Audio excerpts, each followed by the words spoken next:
Okay, get over here, Bubba. I'm looking like an old man. After 5 years, I finally got this jerk. That's No. right. Now, after 5 years, I finally got my bro to come and visit me. He brought me this Digital Wood Carver. Yeah. The luster. There you go. Nice and pretty machine, never used. Yeah, so now I can get back to carving some stuff and showing you some cool projects. Also, guess what? I finally got my guitar that he's been promising me for 5 years.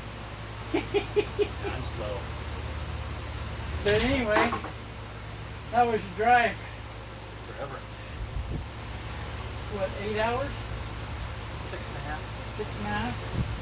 Holy cow. It's not too bad. I would have been exhausted. It sucks, but It takes me about 4 hours and I'm out. yeah, it gets boring. I've been between audiobooks and Pandora. It's just all kinds of fun. Audio books and Pandora. Yeah. Yeah, hell. It's good to see you. Oh, and he's got the Southern Woodworkers t-shirt going on here. So Zach, shout out to you, brother. That's right. I need to get a new one. We're coming up with a new design this year. So if you guys want to follow this guy, his name is Jerry Brown. He's with Holly Wants a Crafter. You can find him on YouTube and on Facebook. Instagram too, right? Yep. Alright, take it easy. See you later.